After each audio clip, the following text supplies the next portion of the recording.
All right, welcome everyone for joining us today. So awesome, we've got Michael Crump. You get to hear the smooth southern sound of Michael Crump for the next hour or so. Uh, Oh, and, yeah. and what a great topic to have, right? For those who don't know, I mean, Michael Crump, it's MB Crump pretty much everywhere. He does stream. How often do you stream? I'm sure you're going to mention this in a moment, but About three times a week now. yeah. So, which I know the one I usually catch is the one on Sundays. Oh yeah, yeah. Sundays has actually turned out to be a good time. Yep. And sure enough, I will say, because we may or may not have folks who are new to software development.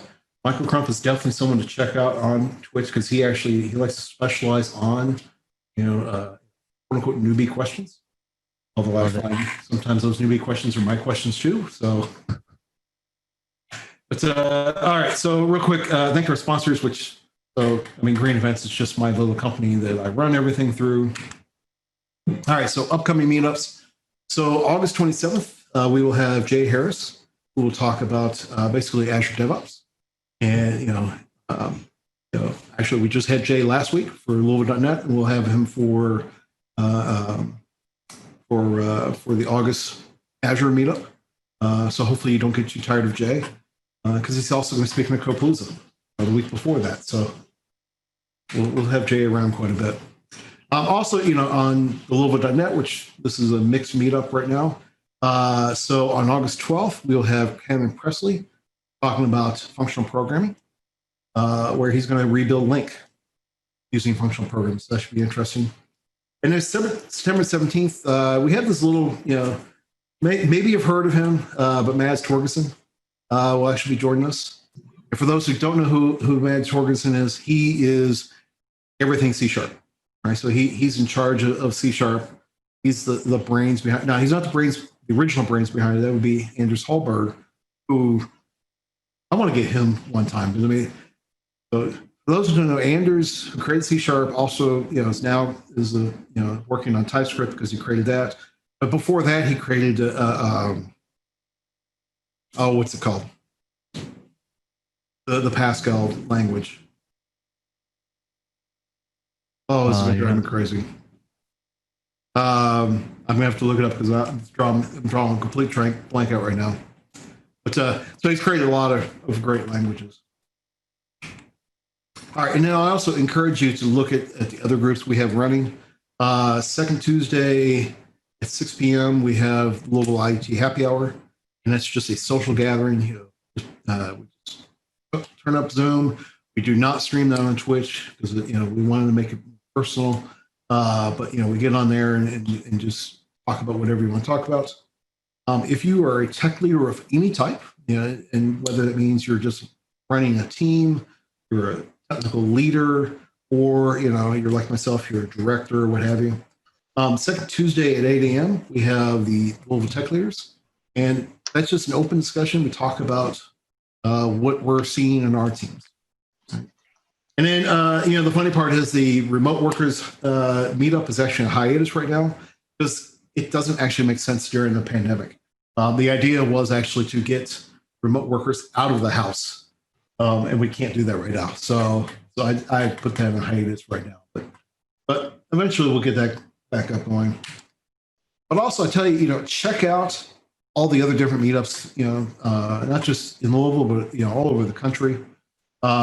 These are all, because I grabbed a slide I used for the .NET meetup. So these are all .NET meetup throughout everywhere that I often check out. There's Azure's, there's all kinds of groups. And one of the great parts is most of these groups are now, they're online, or they're doing it on Twitch, or doing it on YouTube, or just a Zoom meeting. There's a lot going on, so you can definitely get a lot of great knowledge. All right, we are less than 3 weeks away from Copalooza, or I'm sorry, 4 weeks.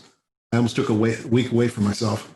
So we're just shy of 4 weeks away from Copalooza.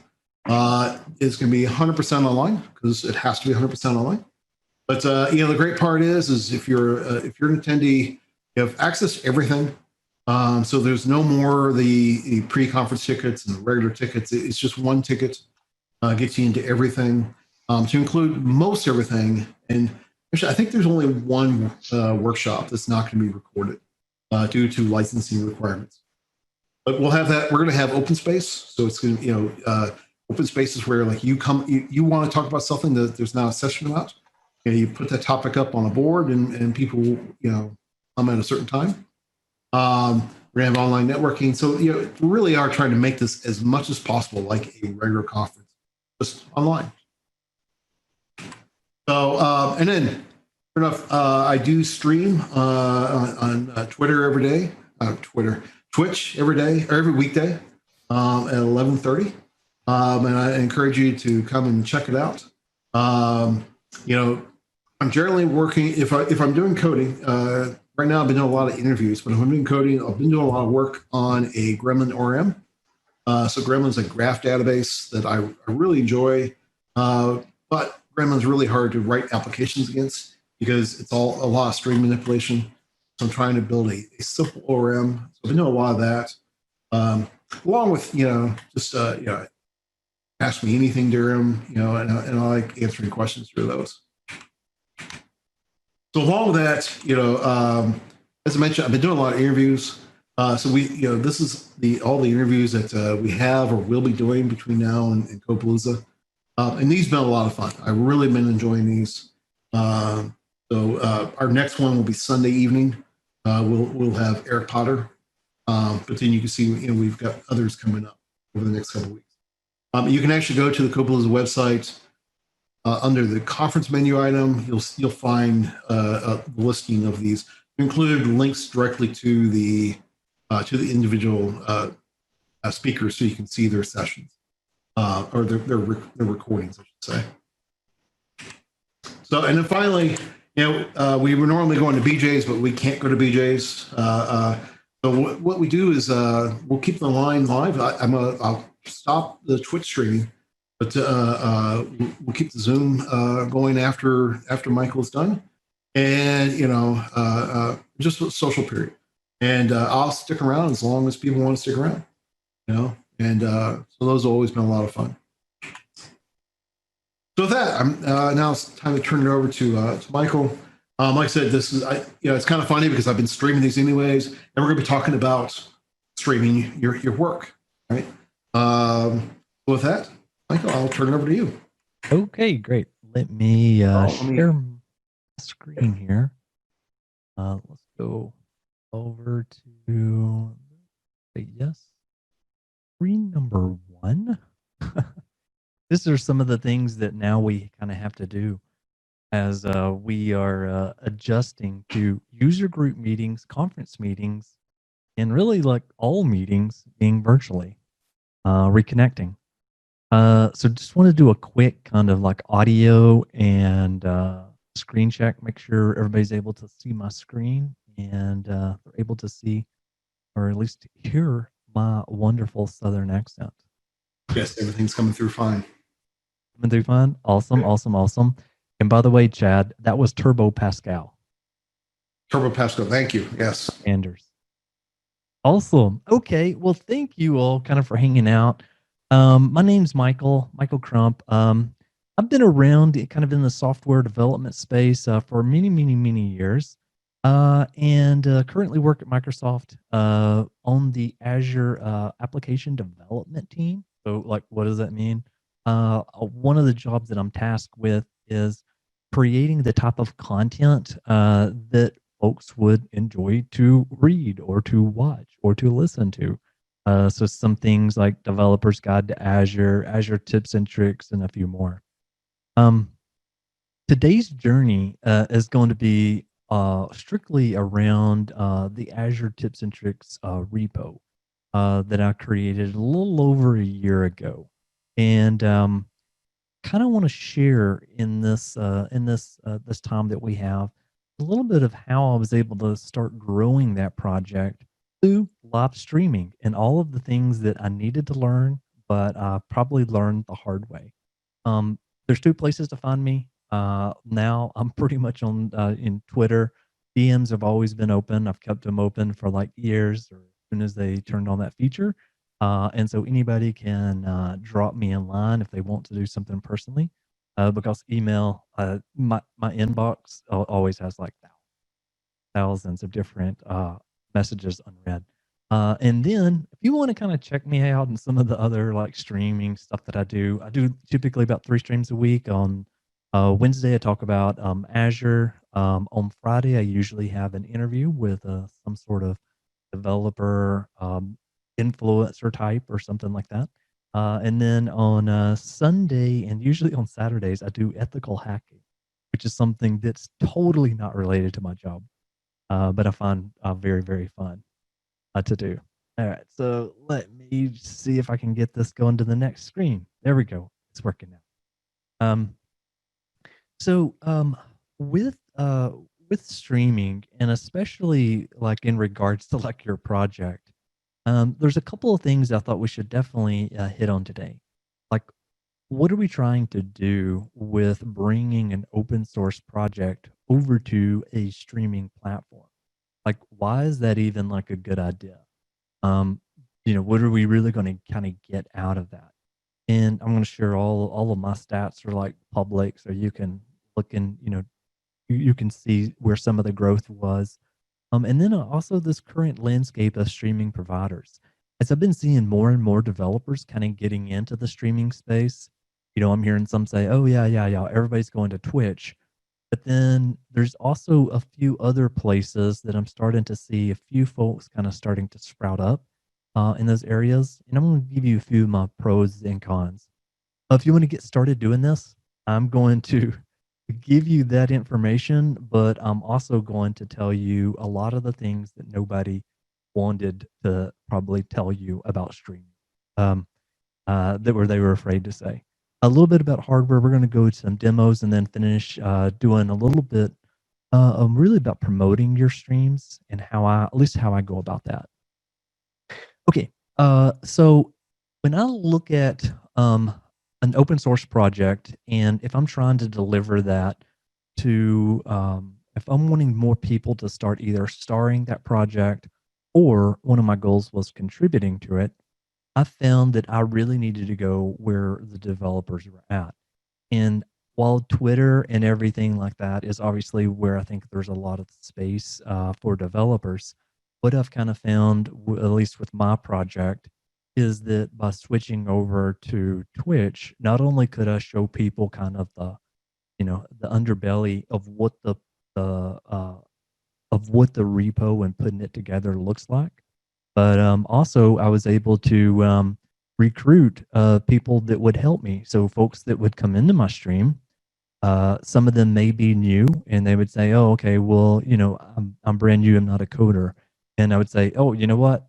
I have tons of like typos. I have all kinds of probably some of the code that I wrote is already not working again, or maybe it was an incorrect copy and paste from Stack Overflow that I did." So there's always room for everyone to contribute. Mindshare was the next piece that I put in here. Um, there's so many parts of your open source project, regardless if it's just like a blog or a fully baked like extension or maybe an application or whatever. But you can showcase some of those features, and a lot of the times inside of the stream, you can do things like you can clip those certain sections out inside of your repo that you've got. You can offer up like a live interactive experience with that. But again, it is going where they're currently at. And the last thing is really more about just the adoption. So you obviously, you're going to want people contributing to the project. You're going to want people that is, making sure tested everything like that runs, but also you just want people to start using your project. And so that's one piece of an open source project's goal is just for users. And recently with Azure Tips and Tricks, I'm lucky enough to have a little over 1 million page views. And that was 100% organic. So keep in mind, this is no like paid, there's no paid media. There's nothing behind that. It's just simply kind of following a few of these steps. Um, And so here kind of looking at kind of like live streaming and some of the different like providers here. I've heard the word live streaming, lots of different things, said there. Basically, just think of it as obviously video audio broadcasted in real time. And when people are looking at like the different types of providers there, um, the one thing that you're going to want with your open source project is going to be discoverability. I know it seems like so simple, doesn't it? Uh, you won't be folks to be able to actually find the project that you make. And so, believe it or not, I believe there's certain situations where you may not want to go Twitch all the way. That's why, thankfully, I named this session streaming platforms. Um, so Twitch, obviously, it's where some of you are already at right now. Great, for developers. Really bad for discoverability. The way Twitch ranks people is based on how many concurrent viewers that they have, which in turn has created a whole brand new set of problems. So people will buy bots. They will find ways to kind of bump up their numbers where they actually are shown on the main page. Um, YouTube, yes, YouTube has a streaming feature. YouTube, on the other hand, is extremely, extremely friendly for discoverability, friendly for developers. Um, it's there, but one of the things I was going to say about YouTube is that while I think YouTube's a great place, and people say, "Well, why aren't you going there? Why aren't you streaming there?" Um, Typically with YouTube, I'm still finding that that's very much the case of videos that are like pre-recorded. It's not like a first thought of actually having live interaction. And so you can look at some of the pro streamers that have been in this space, and they'll all tell you the same exact thing that I'm saying now. And that is that you originally, if you can put content on YouTube, you can drop back to Twitch. So this is a very kind of this is kind of common knowledge in that kind of space. YouTube to Twitch. Facebook has had an extremely failure to launch. Recently, Mixer, unfortunately, Mixer is no longer with us. And so they were trying to get people to use Facebook. And so if you look at like the people that was there, I'll just take Ninja. He was, this is a person that has about 35,000 people that watches him or more that every time he plays a game. And so, yeah, 35,000 people. And so with people like him, he was like, no way I'm going to Facebook. And also Facebook still has that fault, at least, from my opinion, that it's like an older like person's like platform. Like my kids and other like younger folks, and even like my even it could be even the 20 somethings or whatever, they're not really going to use Facebook. Um, and then there's some others that that's out there as well. Like Instagram is another one that I've actually recently been taking a look at. Uh, you're going to get your younger demographic, and so some of the beginner content, and especially if you're looking for beginners to like help with documentation and things of that nature. That's where I can kind of see a lot of Twitch and maybe Instagram helping you, or if you've already got a YouTube channel, send them back. For Facebook, I don't know what to do for those people. So the typical setup, is obviously like, the chat, you've got the screen, and then you've got like, a host, one or two people. As you can see there, I've got my son on the show there. We even use this for like a little bit of like family time. So the both of us can kind of like be online and, and work on a problem or work on a solution or something like that together. But this is what you'll see kind of like everywhere. And with that, there's a couple of things that I was gonna that's super quick, super fast that you're gonna be doing at the beginning. You're gonna need your open source project, hopefully one you built or one you're part of or one you want to help promote, a free like Twitch account, or it could have been one of those other platforms, Stream Keys, and then the broadcasting software. I want to touch on this just really quick. So OBS, which I'll give you a quick kind of lap around OBS real quick. But in OBS, that is a free tool. It's what most streamers use. It's what I use. A quick note is that I have tried it on Mac and on Windows. Windows beats the Mac version, in my opinion. Just my opinion. Very, very many times I've had multiple crashes on a Mac with trying to run OBS, and because I think OBS was always a Windows first or a PC first type of platform. XSplit you have to pay for. They have some features that's nice. Twitch Studio, that is that's completely free. It's provided by Twitch. I have downloaded it and tried it out one time. I've never used it live on a stream. It was very much more of a hand-holding, not typically probably the audience that would be listening to this as more of a technical audience. A lot harder to find advanced settings and things of that nature. And then Streamlabs is another one that I've used as well.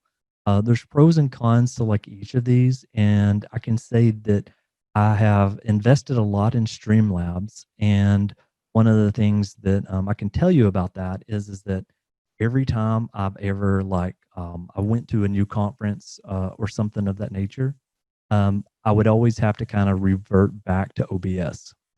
And so so OBS is going to be something you're probably going to have to go back to at some point. And then do the stream setup. There's functionality that's there, and then start streaming. Now, for typical broadcast, and just stay with me, I think I've only got one more slide here. For typical OS and hardware stuff, I listed out, you can obviously use all three of these platforms. Windows is typically my preferred platform, and I'll tell you a little bit more about that in just a second.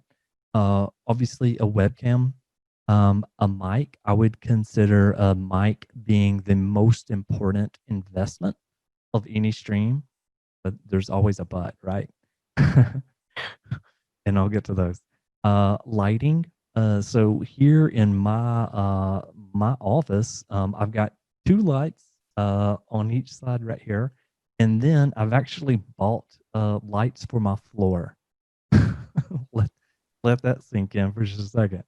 Lights for my floor, and the reason for that is obviously you need some backlighting because there's always little shadows and things like that that happens, and so you will need those things. Hardwired internet, please do not use wireless. just don't use it. And as I've been kind of talking about this, and I did some chatting afterwards at we did a WSL conference. If you can't run the cat cable, there are power strips that have the ability to plug in Ethernet. So you can actually buy like a set of like two of these, and you can plug it into the wall, plug it in from your router, and then go to whatever room you want, plug in the other device, and you'll have an Ethernet port, and then you can plug it in. That is going to always destroy the speed of like wireless. And I know that because I've actually have that tested in one of my rooms. Okay, the last thing is a capture card. Don't buy these expensive. I did this. I'm telling you all the things I did wrong. Don't buy the biggest, baddest capture card unless you actually are planning on doing gaming. Most people that knows me know that I can't really stand gaming. I used to play it a lot. The only thing I'll even play is maybe a little football games that's on there. But a capture card, just get one that's at least able to do 1080p. You won't need anything else. There's the Elgato series and more. Don't spend a ton of money for a capture card right off at the beginning. And then there's this conversation of one PC or two PCs. There's obviously pros and cons to both. What I typically do is I have two PCs set up. I have one PC that it does all of my broadcasting. So when you get into using OBS, that video has to be, as it's being sent out to Twitch, there's like some encoding that needs to happen. If you're running a bunch of other programs in the background, it could be like voice modulation applications to maybe running Skype, maybe running Zoom, maybe using other web browsers for effects like explosions on the screen. All of that stuff starts adding up. And so I separate that out from my programming PC. That's one of the things I've always done, and I do that simply with just using one of those capture cards. Okay. All right. So before we kind of dive in, the rest of the stuff's just like talking about some demos and things that I think is useful or I hope will be useful for you. Let's see. So before you dive into this thing, the first one, these are just some generic tips, but I think they're very important to developers. So learn to talk to yourself. This is something that came very easy to me. I've always been able to I can talk like forever about something, and I never had a problem talking like to myself. I know that's probably a little bit on the sad side there, uh, but with the streaming and especially with like your project, you're going to have to get used to doing that, and that's just a 100% guaranteed type of thing. Um, and then also it's patience. With the streaming universe, it doesn't work, or at least for me, it didn't work like Twitter worked for me. For Twitter, and obviously I joined Twitter, back in the day, as the old guy said. I joined way back in the day, and the Twitter following was, I mean, it was going pretty good. I mean, it was normal to have great days of followers because that was where we were finally able to have a place to go hang out. On Twitch, it's very much not that same sort of thing. And when I say get used to 0 viewers, the reason I can tell you to get used to 0 viewers is because I've had 0 viewers. Now, you'll hear like some people that will tell you to do things like, call your like mom or dad or, get your husband or wife or whoever to like log on and like listen to you. I think that's okay to do, but they're not actually going to be real viewers of your channel. So it may help to have 1 or 2 people doing that, but in the long run, you're definitely wanting to have somebody that's going to be spending a lot more, time with you. The third thing I have here is being consistent. This was very hard for me, and it's even hard for me today. But that's actually keeping a schedule. And I've found that keeping a schedule that actually works for you is a very difficult thing unless you are one of those people that's, extremely, has all their stuff always like kind of together. There's places that you can put that at on your stream page, which we may take a look at that. But just want to keep in mind you're going to need some sort of consistency, and all of this kind of comes from used to, there was like people used to watch regular TV, and so they would know that at I don't know 10 o'clock, uh, this show was on, and they got used to coming at that exact time. And so, like right now, I can tell you several streamers and what time they go live because they've been consistent with that time. And even like last week, I was on vacation, and I did not have my 9 a.m. stream popping up, and I got questions in Twitter. Where are you at? It was one of those things. If you can keep the schedule, do it. Making friends is the other one I'll touch on here lightly. Friends in Twitch is going to help you a lot.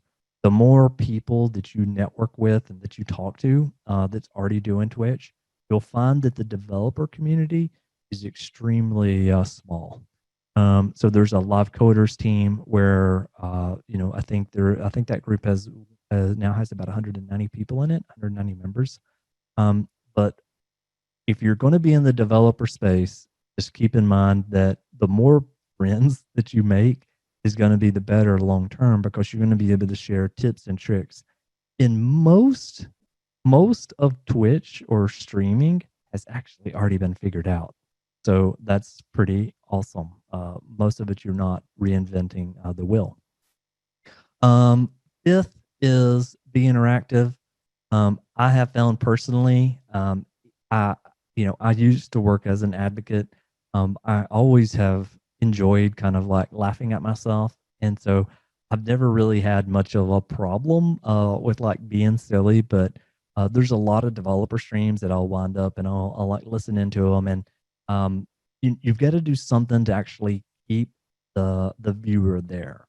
It can't just always simply be, hey, here's the code, here's how this is going, you gotta offer a little bit more. And then the sixth thing, I know at this point you're like, oh, forget it, I'm not doing this thing. The sixth thing here is don't stress out about this gear. Like at the beginning, my very first stream, I used uh, a laptop that I already had, a laptop webcam built in. I also used a microphone that I had for probably about, I don't know, 6 years. It wasn't very good. And everything that I used on my stream was like free, or it was just sitting around the house. The reason I say this is that with Twitch and with streaming, you really need to make sure you actually are going to like it before you actually commit to it. And I've seen several like people like go out, buy a bunch of awesome gear, and then from there they're just thinking, what do I do? Like, I mean, I kind of like this thing, but oh, I'm getting more like followers if I just create, polished YouTube videos, or whatever their goal may be. So my recommendation is start out with like what you got. Don't spend any money. Even if you have money kind of like left over, I wouldn't do that. Okay, so I'm about to do a lap around, but first I want this to be totally interactive. If anybody's got any questions or anything like that, I would love to hear them. I'd love to like answer anything that comes in. So don't be shy. I am monitoring the Twitch chat more than I am the Zoom chat. I think it's just because my brain is like hardwired to like look at the chat on Twitch. So one question you got on Zoom was the broadcast PC be a separate VM instead of a separate PC? For the broadcast PC to be a VM, well, so with it being a VM, I think you're always going to run into some issues. Um, if that VM is in the cloud, obviously you could power it up to be, a quite powerful PC. But things like your video feed, there's a problem right there. If you were using a VM that was like in the cloud, because you would have to send your video there and then back out again, your audio too. If it's a local VM, I think you're still going to have a bottleneck with that. So I probably wouldn't use a VM at all. I would just use one dedicated PC, or just use, or if you want to just try it out with just just one computer. You don't necessarily have to do two. I've just found that through trial and error, I've broken like everything. I've had so many streams with like things breaking that I've switched to two. Things have finally kind of like calmed down. So yeah, I hope that helps. I definitely would recommend two PCs, especially if you have those available to you.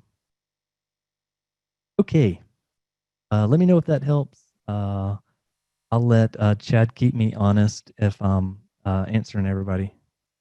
Okay, very cool. So I'm switching over to, so this is the GitHub repo that I had.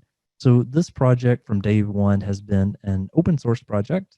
I used ViewPress, and at the time of the writing, or at the time of publish, I used ViewPress 1. I think ViewPress 2.x is out now. And so there's obviously some features like that comes with that.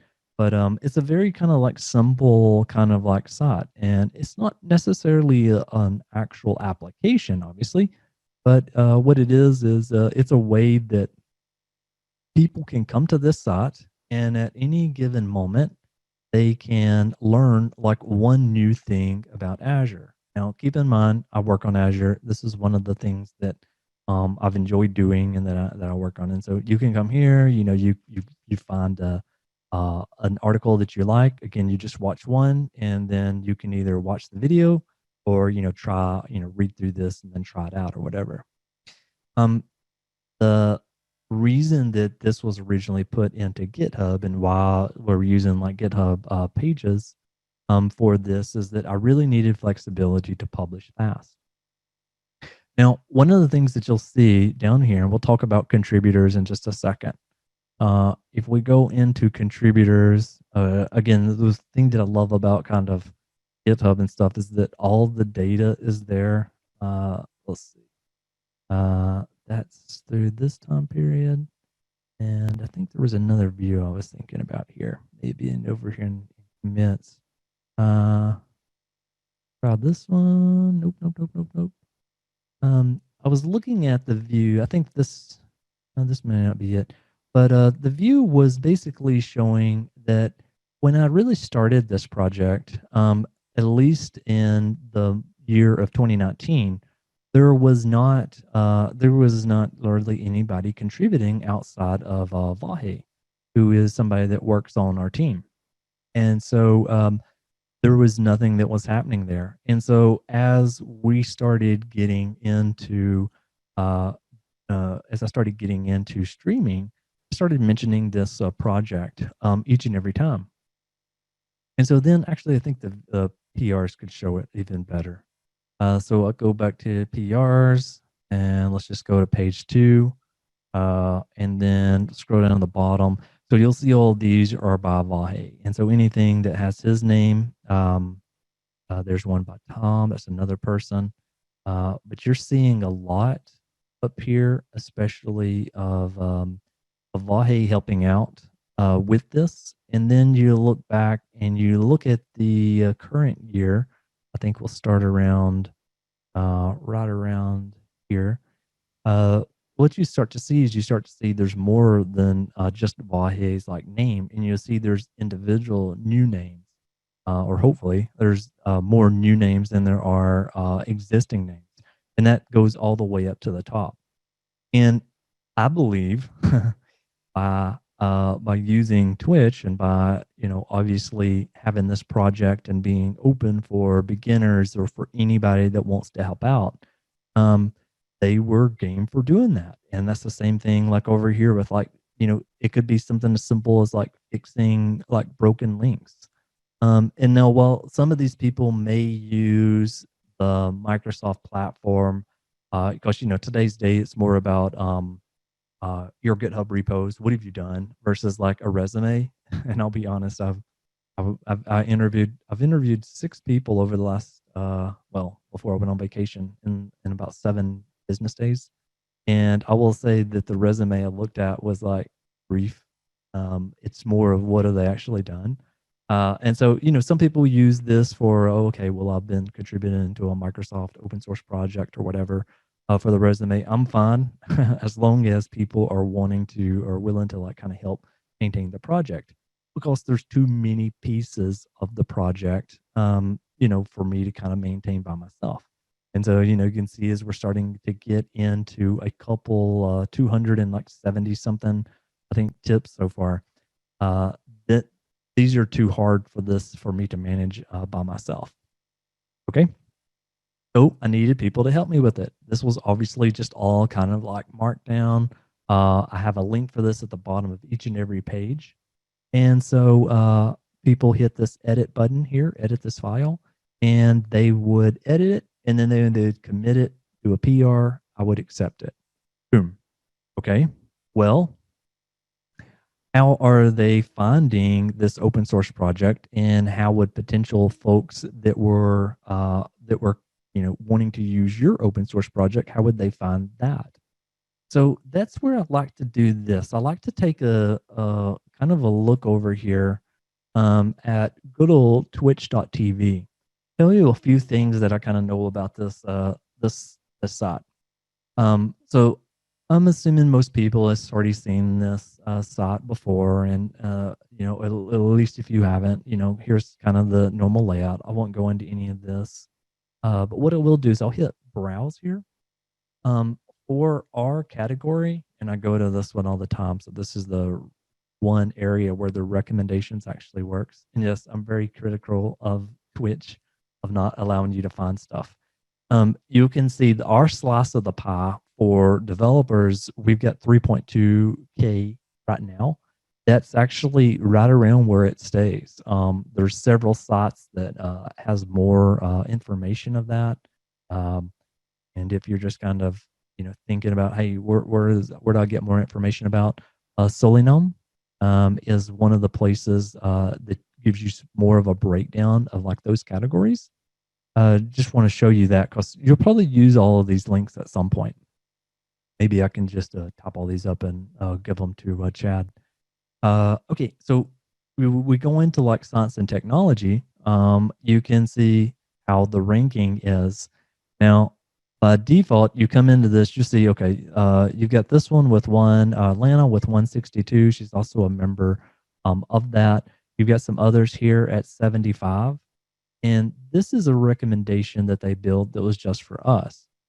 This is the normal top of recommendation. So just think, if you're in this category, the best of the best of the best is only running around 317 viewers.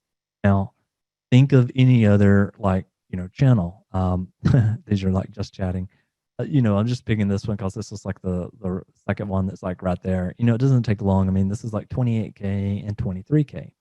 So what I'm kind of getting to here is that if you go to the browse and you see science and technology, and you kind of take a look at some of like the titles here, you may or you may not see OSS. So the first kind of like tip there is that tag your project and your stream properly. I didn't do this at the beginning, which I learned obviously the hard way. That's why I'm trying to save you some time. So the category type would be science and technology.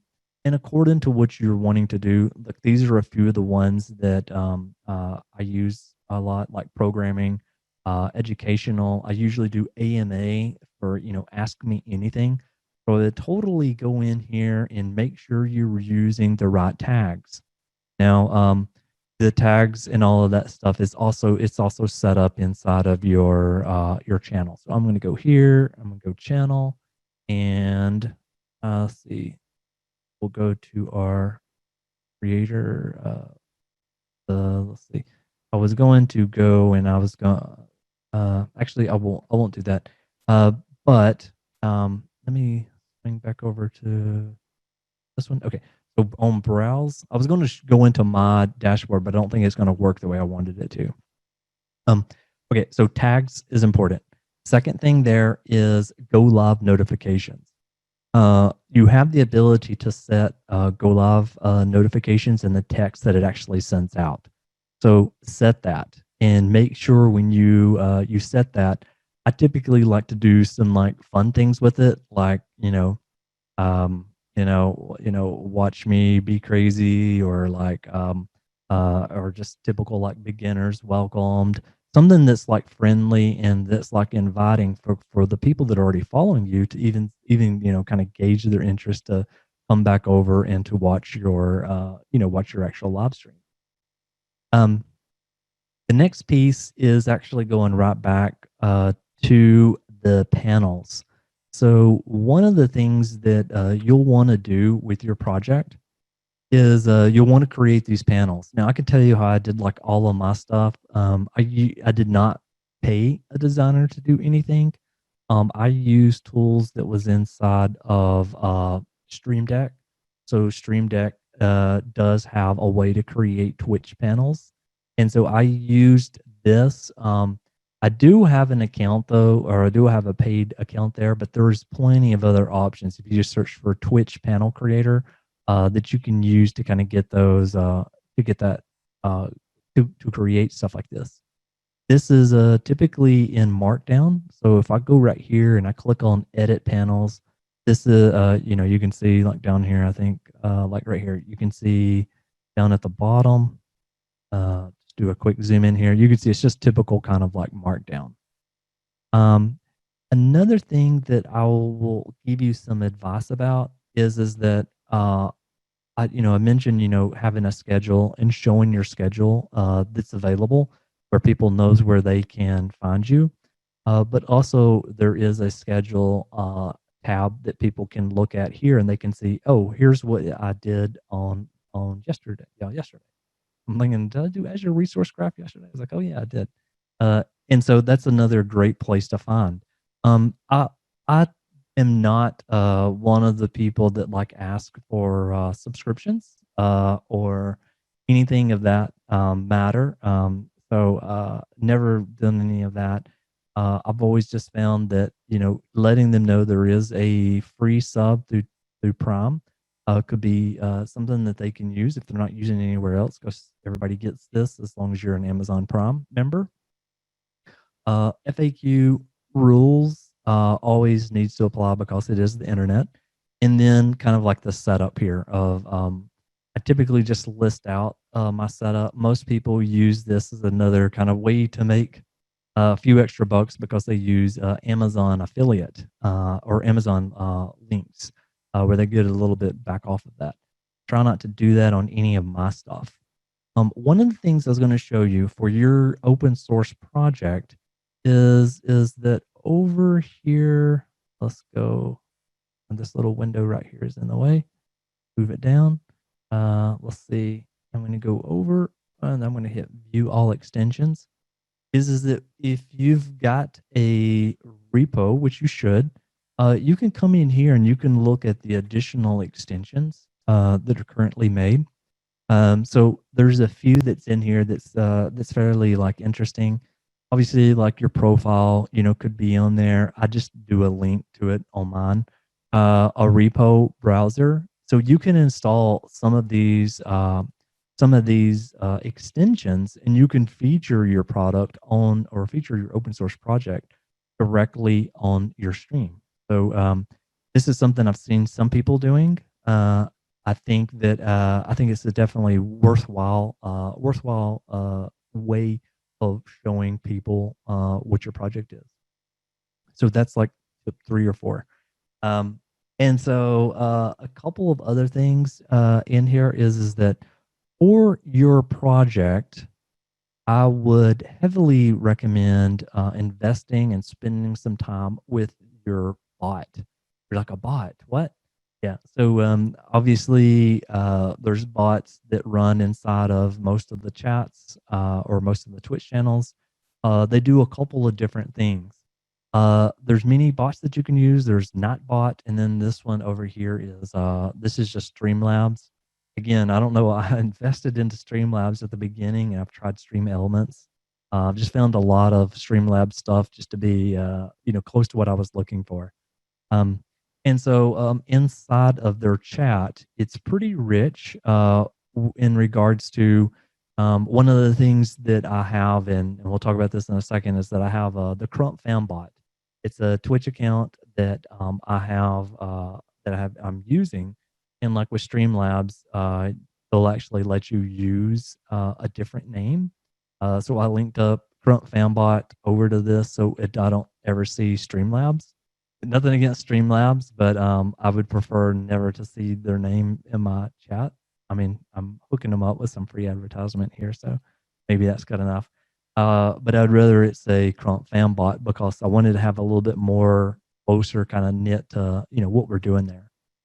So with your open source project, where I find a lot of this will where you probably want to start is you would probably want to start with some of the commands. Now, you can use variables in Streamlabs in pretty much any of them today, but I have a set of commands that sometimes I will run if I want to talk about something. So, like for Azure tips and tricks, instead of it actually running on a timer where it runs with a predetermined number of lines and chatters, and so forth. This way I can actually just run the command whenever I want. So I do #AZ. So it says, hey, here's the blog, here is the source code, etc. And I have a bunch of these kind of like set up for different things. You probably would want to do one for like social. I have a little bit one for, I was doing push-ups on my stream, depending on, how many, I guess, followers I got. And so from there, different people that have come on the show, even bringing in some variables for when one of the live coders teams comes on. So in short, just keep taking a look at the commands that you would may want to take advantage of. The next thing, which I highly recommend, and I have been tweaking this forever, so this isn't even all of them, but it is you always want to run stuff on a command. I don't know if you're like me, but I will get into learning something or talking about something, and the next thing I know, which is what it just happened, I just looked and saw it, at least my time is 4:53. Time goes by super fast. It's like it's always fast forward motion. But what's kind of cool here is that if this is running at a certain time interval, it's automatically going to drop that into the chat, and you're not going to have to worry about it.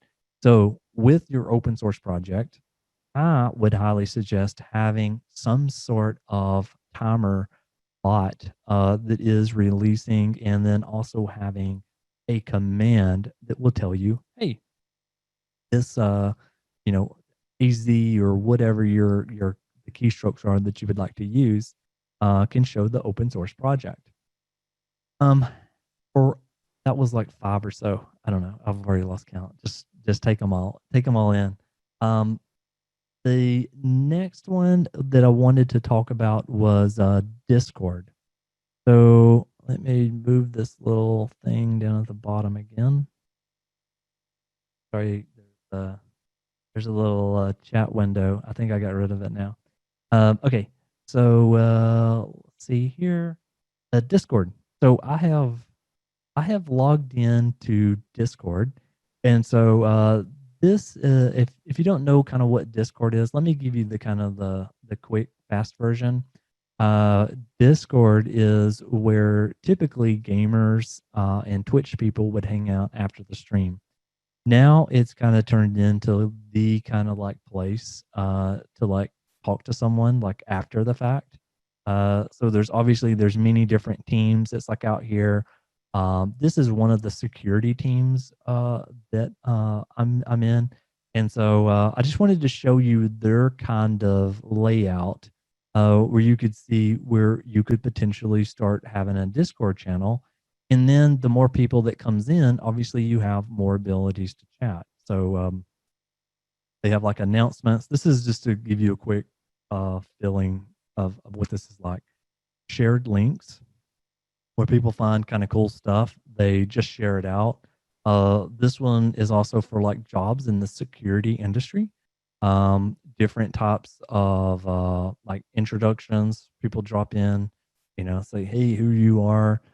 This one's about reverse engineering, general tech, capture the flags, offensive, and then defensive.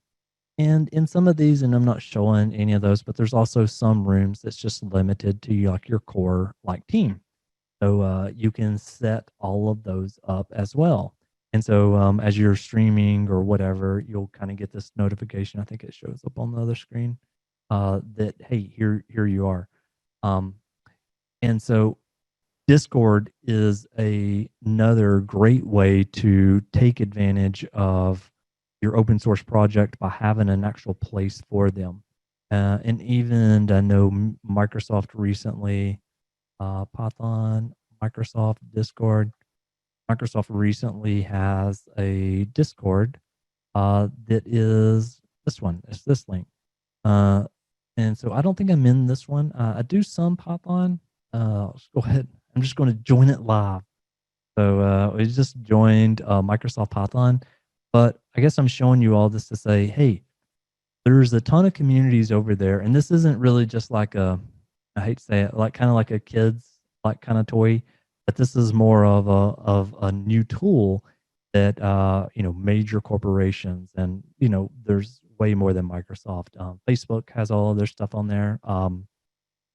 Uh, yeah, Facebook. Don't know about Apple, Google. I may have seen one or two links maybe across through there, but more of there's still a bunch of companies that are taking a look at this. I do have a few more ways, and I like to stay somewhere close to time, unless Chad tells me to like be quiet, so I can talk for like ever. Like I was saying, uh, this link right here is another place that people go to promote their like streams or anything that they've been doing that's like interesting. And this is just watch people code. So you can come to this. You go to this Reddit.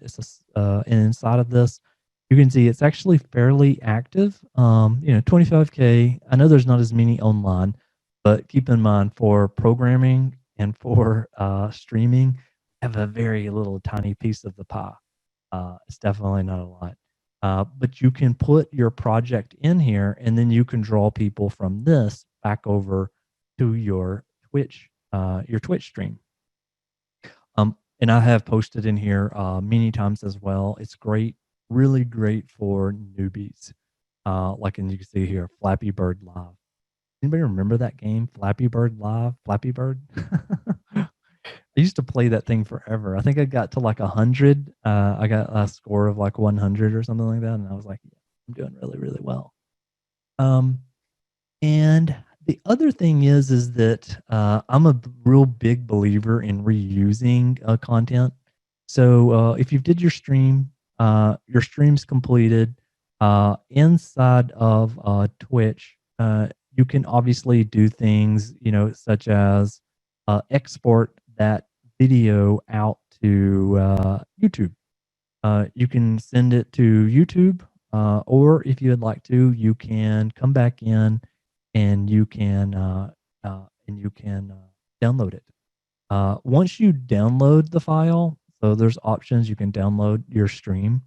Once you download it, you have access to that full raw file, or you can also be recording it when you're using OBS if you don't want to actually download it from Twitch afterwards. My strategy for content reuse on Twitch is to always have the actual raw file of the stream. I use markers. So there's an ability in your Twitch stream where you can hit like one button. Well, if you've got Stream Deck, or even if you don't, there's software versions of this. You can tap one button. After you hit that button, it's a marker. So it marks that certain space inside of the stream. And then you can go back to it later. And so what I do is I will download it or whatever. Once I've got the video, the very next place I head over to, nobody would believe it, but it is Video Indexer. Now, just so you know, this I am using. I'm using a trial of this. This is not like free money. This is like my Gmail account. It is a tool that's made by Microsoft, but actually I know nobody on this team. So I have found that their trial is very generous. Anyway, that's what I use. The reason I use Video Indexer is because I can put a stream. I can upload a video, such as this was a stream video. It could pull out things like labels and entities and like emotions. Oh, it says that I had fear for 1.38. Let's see what that is. Apparently it sees that is fear, maybe because of the red on the text. And then the different types of like scenes in there. Why do I put this in Video Indexer? Really for one reason. I want cheap subtitles. So what's kind of cool is that you can put it inside of this. There's a download button here, and I will usually grab the TTML and probably the SRT. And once I actually have subtitles for the video, and they're pretty good. I know like whenever you think of like using like an automated like process, um, if it works for my accent, probably work for yours. So I would totally recommend doing that. You can edit the subtitles if you would like, if you want to like listen through it. I'll be honest, I never really have edited the subtitles, even if there's like a little comma or something that's wrong. People don't care. They're extremely forgiving, especially with subtitles. And also, it helps us do our part with like accessibility. So my kind of workflow is I'll take this video, put it inside a video indexer. I'll get my subtitles. Now that I've got my subtitles, I'll probably go ahead and maybe do a little bit of light editing if I want to kind of trim it down, make it a little bit easier to like read, or I mean not read, to watch. And then from there, that's where you can start using all those clips on various social media networks. So with like Twitter, you'd probably want to burn in the subtitles down at the bottom of your place if you want to take like a 15 to 20-second clip of your project, or wherever you were trying to drive people to. That works exceptionally well. Instagram, IGTV is something that I just now started playing with. Even though they're expecting vertical video, you can always switch that around. So get the most use out of your content. So just that's such a key kind of like point. If you're going to stream it, make sure it lands in a couple of other places. My favorite is YouTube, Twitter, and Instagram. Those are kind of the places that I go. Now, obviously, Facebook has an extremely large audience that you could take advantage of there. Okay, so the one other thing I was going to say, especially if you've got a brand new kind of like project, I get this question a lot, and let's see if I brought up that tab or not. Oh, I did. I'm kind of prepared here. It is this concept of restream.io.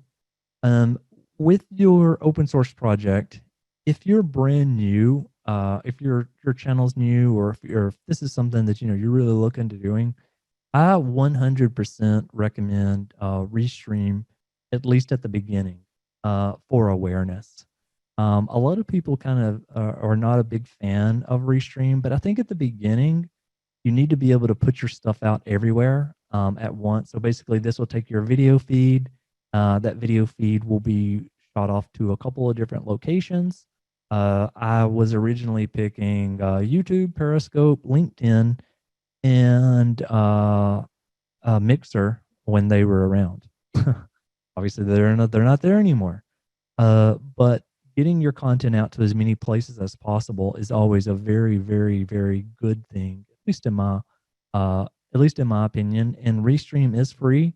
They do add a line of text to redirect people back over to their site to pay for it, but you do not have to pay for it. And the second question that I've gotten is that, okay, well, I don't have the bandwidth, to stream. Can I record and stream that live? Well, obviously, Twitch has the thing built in. It's restream. I mean, I'm sorry, it's a reruns.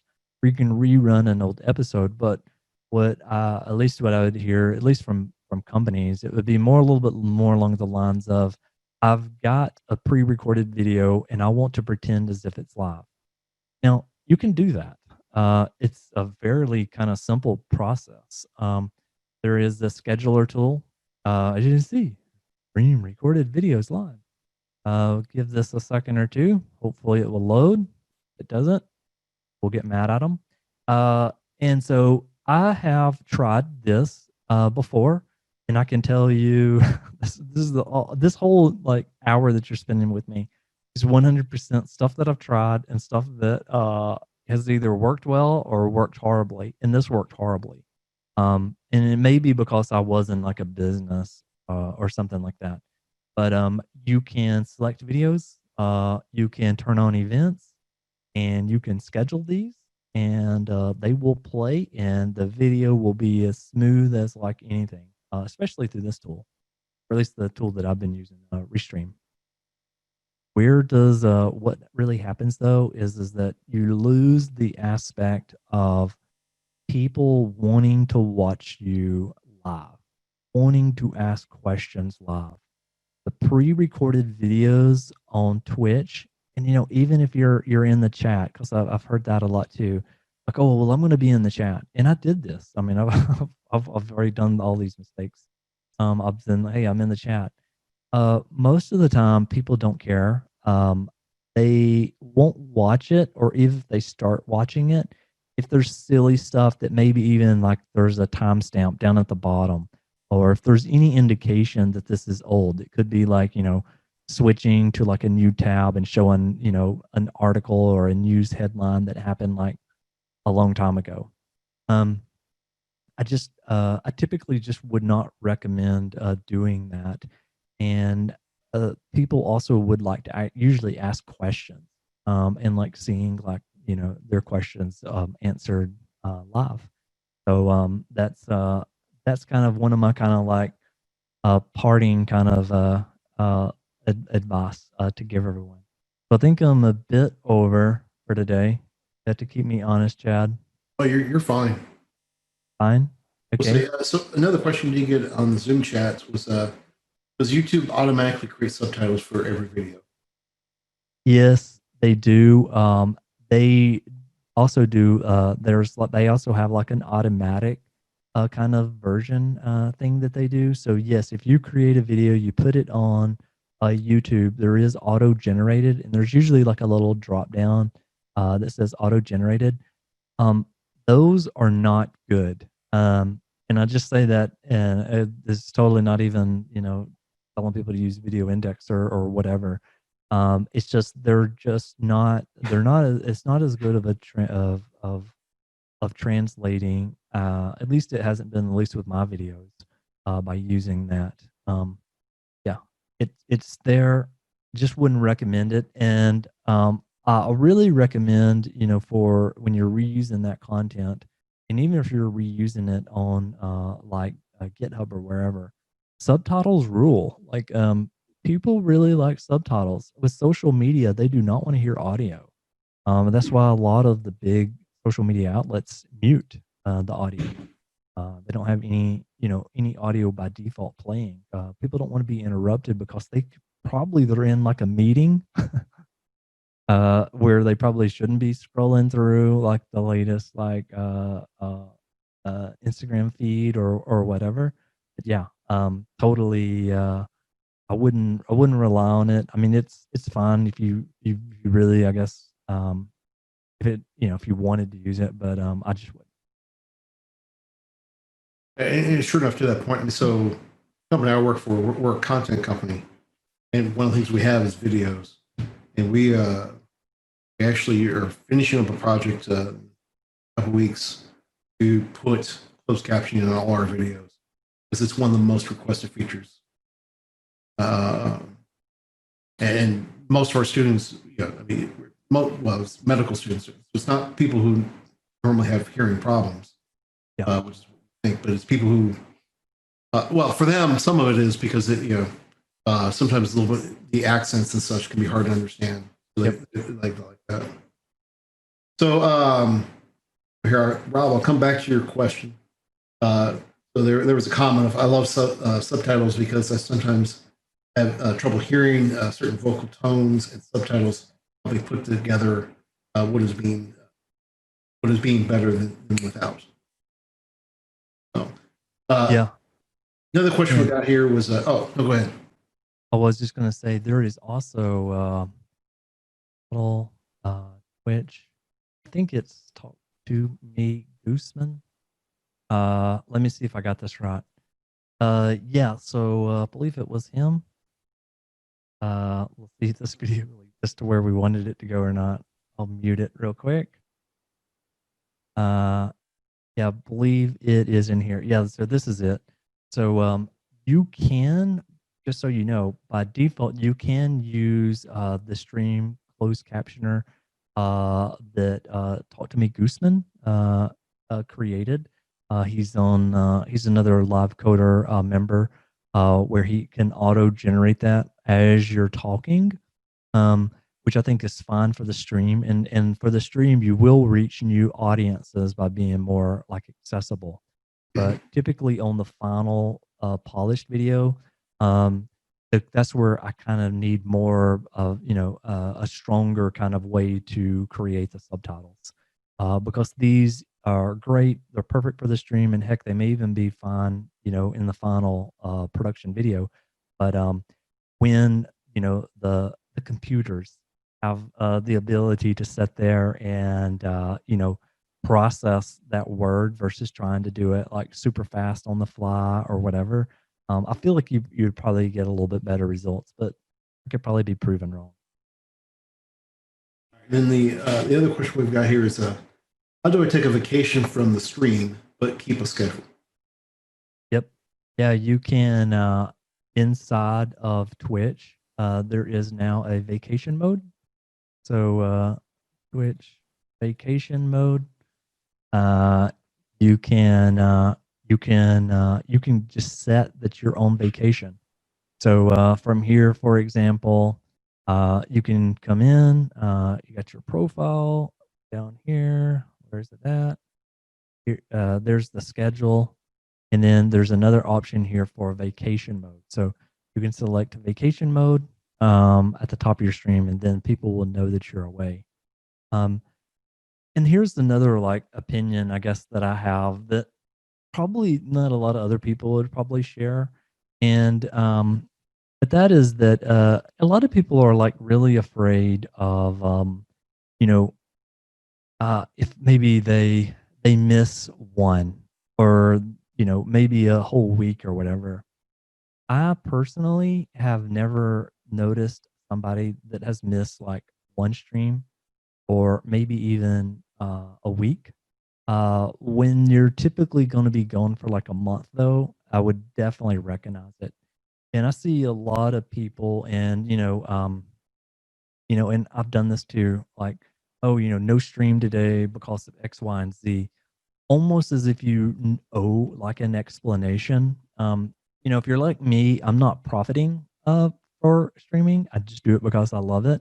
Uh, I look at it as, hey, we're all together. Kind of my icon before, or my little background that I had before it, is that we're all together, and that there's people have got to be people, and they've also got to be able to be okay with like taking a break. And now, if I miss the stream, I probably won't say anything because the internet may or may not, care. To be quite honest with you, even unless you're obviously one of these in the, the very top percentage, of people that, is streaming. But in the developer space, it still isn't, nowhere near what you're seeing out there with everybody else, with like having, um, 35,000, 25,000 people watching.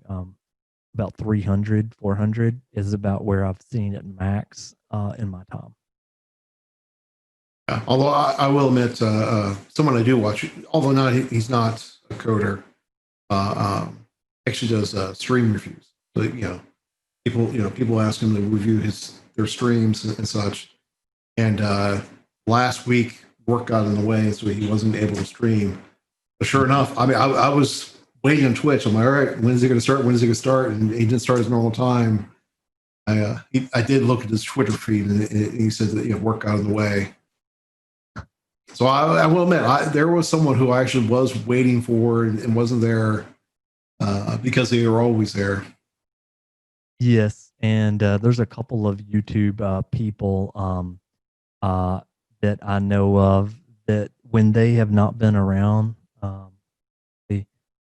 the gamers, which I think it may be this one. Harris Heller is his name. Yeah. So he only does technical like content. Well, I think he does play some games. So probably that's not 100% accurate. But he does a lot of just talking about his streams and stuff like that. He's definitely one that if he missed his schedule, people would like recognize. So there's definitely a place for it. But yeah. I love to you to try to keep your schedule if you do make one, but don't beat yourself up like this. I know some people, this is their full-time living and this is their full-time job, and maybe they need to never miss a moment. But yeah, for developers and especially those in the open source space, I just wouldn't beat myself up if I missed a stream, because there is life. Well, sure. I mean, Harris, this is his job. Yes. This is someone. Yeah, this is someone who I watch quite often. Yes. So I watched a lot of his YouTube. His YouTube videos really did help me get started. Yeah, I mean, and you'll listen to him. He always talks about he used YouTube to bring people over to Twitch. That was his success formula. It was never Twitch first, YouTube second. So kind of interesting stuff there. Another question we've got is how does StreamYard compare to Twitch and to OBS?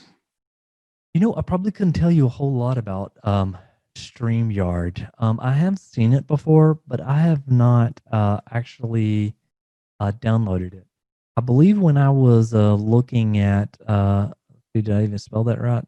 I believe when I first got the ability to post video to LinkedIn, LinkedIn had recommended this. But I was pretty deep into already using, probably at that time, I was probably using Streamlabs full time. And so I never really got in and got to use this. So I probably don't have a good kind of, or I don't have any really great information. It seems like this is running in Chrome or Firefox. But that's interesting. I know there's browser based, even Restream offers the browser based stuff, but at least what I found, and just by just reading different things, you typically are going to want the actual application versus streaming, through a web browser. And I mean, so what I know about StreamYard, that is the big benefit, right? Is that it is on the browser, so you don't have to worry about processing on the computer. And apparently, it's extremely easy to add guests on there because basically they just go to a browser and it adds it in there. Yeah. And one other thing is that a lot of people, when they're talking about bringing on other people or whatever, one way that you can do this, yes, there is this other free tool here, OBS.ninja. So I use Skype, and I guess I'm still under kind of the thought that I like the actual applications installed on my computer because they're dedicated to it. I can also give them process a priority through like Windows. I can say, hey, you're going to get all of the priority to run. So I use Skype personally. I do have a Zoom account, a Zoom paid account. So I don't know if you saw how I logged in, but I logged in through my EDU account. I used to teach a little bit of college. And so they have always given me like all their benefits. And so even though I don't teach there anymore, I still use their stuff, and they've never had any complaints to me. But there is OBS.ninja. This one's completely free. You can add multiple people in pretty quick through the web browser, and then you just pull this into OBS by giving it a browser source.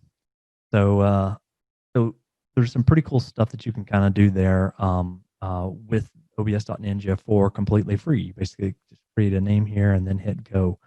And this does not have any watermarks, which I know some people complain about watermarks. I think so. Skype has one that you can't remove, and I know that because I actually asked the Skype team. I was like, "Hey, I mean, I will even pay you. Like, I just want to remove it." And it basically just crop it out. Just crop it out if you don't want it. I'm like, well, I mean, I'm willing to give you the money to remove it. Zoom has one as well. I think Zoom has one, and yeah, this one doesn't have one at all. So I think honestly, I think you can pay Zoom right now. You'll see the Zoom logo. You said you will. Yeah, Yeah, and that's just because, and it makes sense though. I mean, like, you know, for some of these, companies, that's like their like main way to like make money and stuff. And Admittedly, with Zoom, if you're on a higher level account, you can actually white label that and put your own logo. It's interesting. You have to have a logo from what I read, because I'm not paying for the higher level accounts, but you can replace it with your company's logo instead of having Zoom. ooh, interesting. Well, so I have the first tier of Zoom for free. It's just the one that comes with the university, or anybody that was a teacher. Mhm.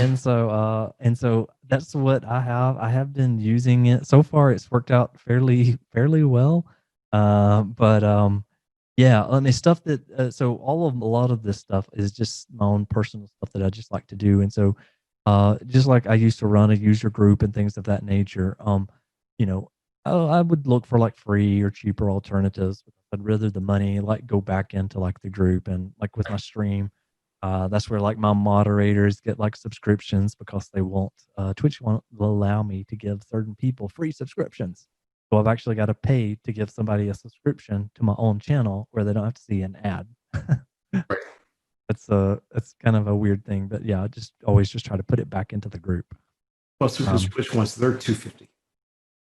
Would you say? That's because Twitch wants their 50%, right? Oh yeah.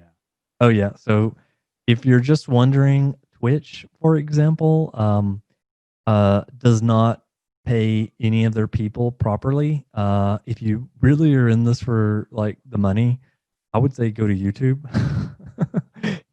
I was at TwitchCon last year, and there was a pile of YouTubers, and it was like brand new worlds, like when they were discussing like what they get paid for like ads versus like what Twitch gives. So Twitch gives like pennies, or not even pennies, less than that, and YouTube did a much more. Um, if you want to, we can kind of continue the conversation, and maybe I can just show a few more kind of like a few other kind of like tips. But if anybody Sure. wants to kind of hang around for a little bit more, Yeah, I don't that'd know be if good. we had like a hard stop time. I try to keep it somewhere around like that. Usually, I have Not people really. telling me like doing this. Right. Well, I mean, it's even less of a hard stop time when it's all virtual.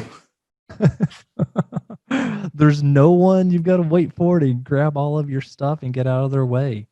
One of the things. Real quick, Rob, I will grade the Southeast Valley.net use group is going to meet in 30 minutes. So Yeah. Rob is Okay. Rob Richardson from Phoenix. Oh yeah. I Okay. don't know if you know Rob or not, but Awesome. yeah, we'll definitely rate that one. I understand. Um, yeah, so there is obviously a few other things that I kind of do with OBS, and especially this is because this is kind of like the extra, the cut bits. There's a few other things that I do for my project, and especially for additional participation when I am using or when I'm doing some of the streaming stuff. For those that have like a few more minutes, wants to just kind of hang around and chat, this is just some extra stuff. Anybody can steer the conversation in another direction if there's something else. Um, so here I am inside of OBS, and so one of the things that I found that works great wonders is that chat loves to see their name on screen. So I'm sure most of you, or maybe you've seen like pop-ups in somebody's stream where it says something like new follower or like new bits or whatever, new cheer. The most useful web browser component that I've probably ever used has been something called featured.chat. Do you use that, Chad? Featured? I have not yet. I need to. I need to use it. Yeah. So going back to your open source like project here, let me see if I can log in. I am logged in, and I'm going to go to my dashboard. And then what you can kind of see here is that you have the option to showcase any of the chat messages that have come in. So you can see like there's some messages here. You can also do custom messages. And so anytime that I find like, if there isn't a lot of people chatting or whatever, I'll usually pop one of these up that says, hey, if you've got a question about tech, then we're all here to kind of learn together. A couple of other ones. And then like if there's somebody that is like Gregor, for example, his chat message, I can hit this and it will show up over on my stream. And if you're like, I wonder how that magic happens. I always start with a very blank OBS. I've seen so many people that have had like a bunch of stuff set up and they're trying to explain stuff, and it's just hard for me to like follow around. But the first thing you do is you kind of you make a scene here. I guess most people may be a bit familiar with like scenes. So a scene is going to be what's going to be broadcasted out to the rest of the world. And then you can come in here to sources. And so there's obviously tons of different sources. Let's see if I can show you my treadmill. There's a bunch of sources here. There we go. There's my treadmill. This PC is actually, it is not on my desk. This is in another location. But let's go. Let's see what happens if we select the Brio camera here. Let's see. I'm hoping that it doesn't mess up the other one because it's already in use. Hit this one. It's not going to work at the moment. But you can, so from like here, you can add in like your different types of like camera devices and things of that nature. The one that I use for feature.chat is we come in here and we do browser. I think is this one. And I'll give this just a second here. And you can say, hey, this is a browser source. So feature.chat, we'll go back over to feature.chat. They have inside of this, they have a URL that you can use. So this is used in your software. It displays the chat message.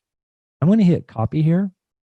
And what I'm going to do is I'm going to come right in here and see here. I've learned over time to not show everything. Right. Just drop that URL in there because it's custom to this to my account, and I hit like OK. And so now I'm not gonna like make it look pretty or anything like that. But just to kind of drive the point home here is that I can come back into the feature my dashboard, and I can see this is the one. Let's just clear this one out, and let's pick an older message by Eric. All right, come on, clear. Eric here. There is sometimes I've seen a bit of a bug in this application. Thankfully, I know the guy that wrote it, so pretty easy to reach out. So I'm going to go here. There it goes. Sorry, maybe it was working. Maybe I was just blind. I'm going to hit show, and then back over here, you can kind of see here is the message.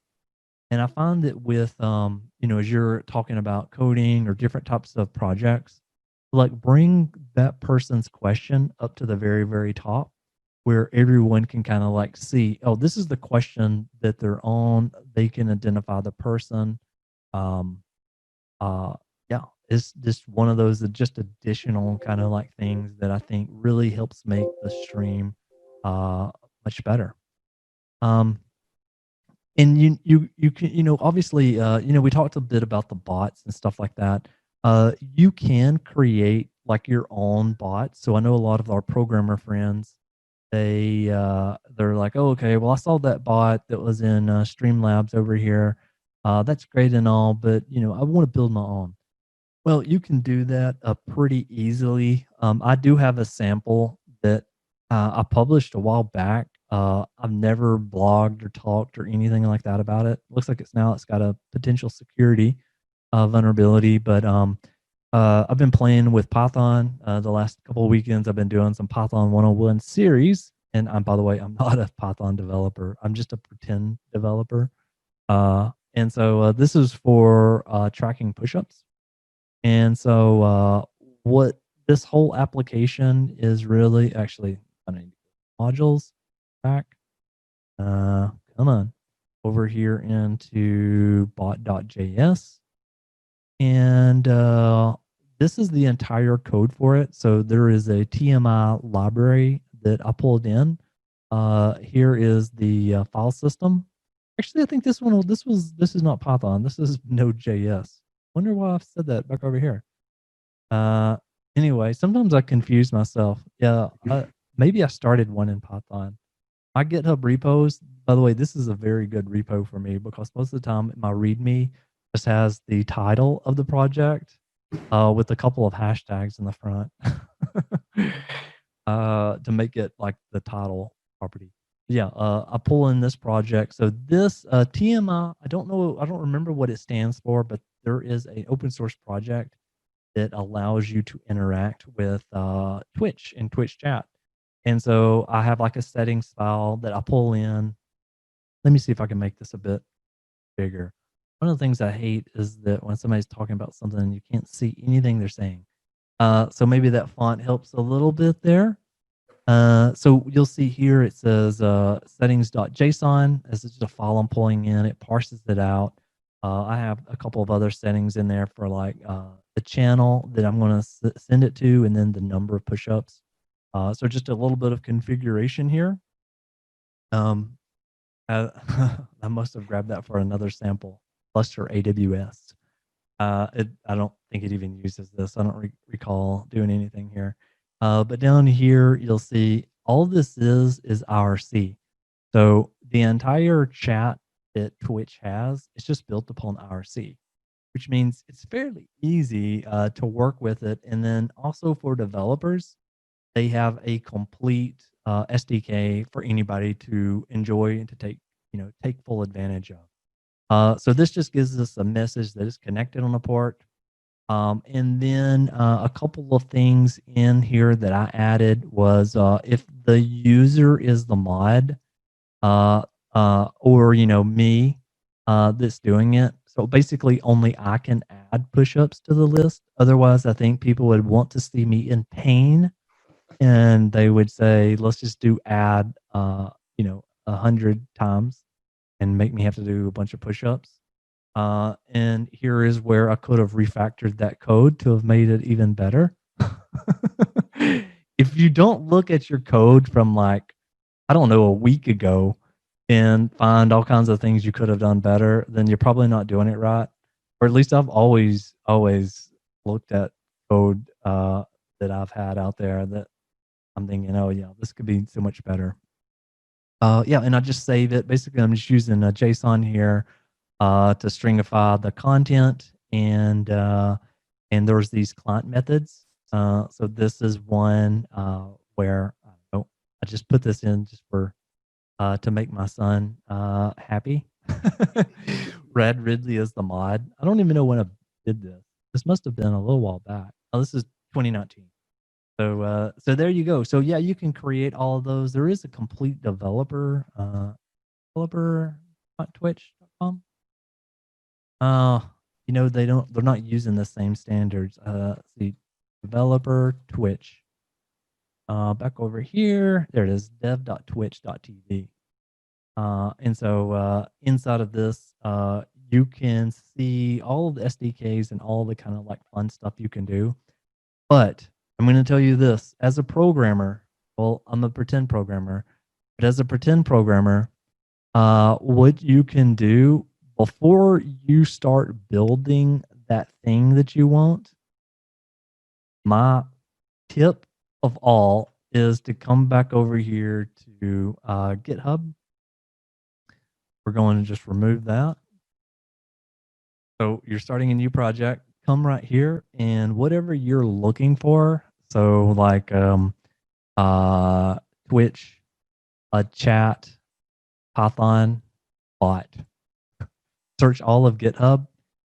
More than likely, any project you can think of, there's probably somebody that's already built it. And I learned this also the hard way. Some of these are outdated, so obviously you need to, rearrange the sorting methods here. So like recently updated or something like that. Uh, and also with Twitch, just as a word of like warning, Twitch, their APIs are constantly breaking changes. And I say that in like, just the spirit of, for developers, but they have a ton of breaking changes. Probably more than I've seen with a lot of like other companies. I'm not sure why it's like that, but they will add addition authentication. Myself and Jeff Fritz he's also a live coder, C# Fritz. We were working on a project right before I left for vacation. And in the code, we were looking at it, we're like, why does that work? They're like, oh, which added another layer of authentication that we had to go back and add to the method. So just keep that in mind here. So yeah, and yeah, like I said, you're gonna find like most of these people, look how horrible this is. They submitted their client ID and their secret right into GitHub. I thought GitHub was supposed to be scanning for that. They do scan for a lot of these things. I don't know why this one isn't checked, but like this was a completely random. As you can see, it wasn't blue. I've never had clicked on this thing before. Right. I mean, this just happens like all the time. Anyway, I won't show their key anymore, even though if people wanted it, it wouldn't be very hard to find. That happens all the time. It's not like I've never checked in something with a real key live in there. I have obviously done that. We always talk about or I always refer to, I think the only reason that I've been able to be alive in like this industry is that I've probably made every like mistake, but that I've tried my best to like document it or talk about it, where other people don't make that same mistake. And so I did a post that was real popular on dev.to about this.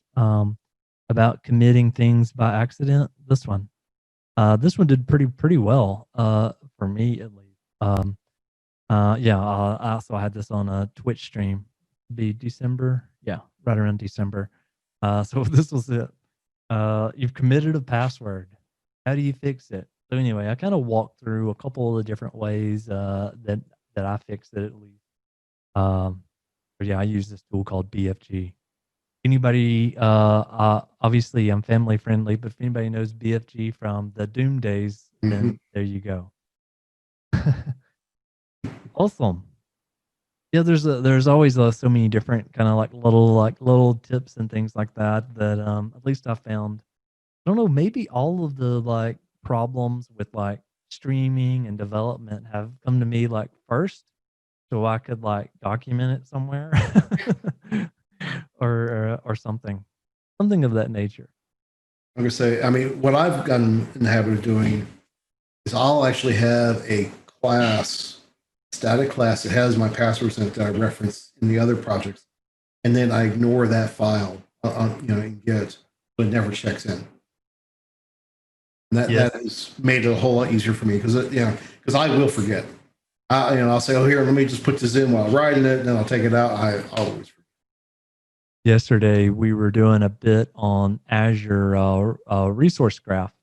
And so I pulled down the sample project and I noticed the way that they were storing their credentials.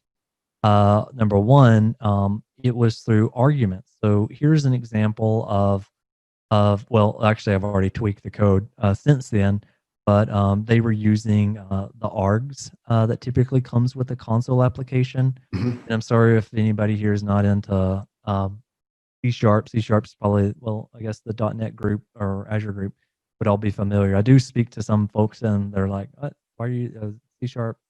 Whatever. Not as a bad thing or anything, but they wanted to see an example, probably something that may be in their preferred language. I think I'm with friendlies here. And so I don't have to necessarily explain those things, which I just explained for some weird reason. But I usually, like in this example, always kind of use system.configuration only because I think that, at least for me, it's pretty fast. Because remember, I'm not a production developer anymore. I know I should hang my head in shame. Did you kind of like grow or go up the ladder a little bit? Now I write demos. That's what I've done, and actually, all I have piles of personal projects. So yeah, this is what happens. I'm 41, so a little life after 40 for anybody here that may be younger. This is what you've got to look forward to. But yeah, I pull in system.configuration for a lot of my C# applications, and then I'll give kind of like, here's kind of an example of the app settings. And then obviously, before anybody commits that in, you'd want to exclude that from being inside of your Git repo. But I always keep a sample as well into the repo, just because I'll personally forget what all I set up, or I'll look at the code, like I'll look at this program file and I'll be like, okay, we need a tenant, client ID, and then I have to come back over here and make the skeleton. So that's just one of my like tips within a tips within a tips of some of the things that I try to do to make life a little bit easier for me. Awesome. Anybody else? Any questions? Don't be afraid. If I don't know the answer, I will flat out tell you I don't know the answer.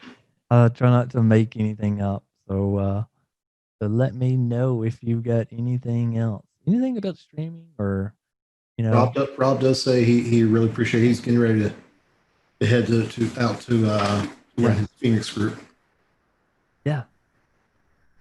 Well, I want to say thank you first, Chad, for letting me come in and chat with your group today. I do greatly appreciate that. Anytime that I can, do more around going to different types of like events and stuff. I kind of got my whole start off of going to events. I'm gonna leave it on my last slide in case anybody may want to chat with me later.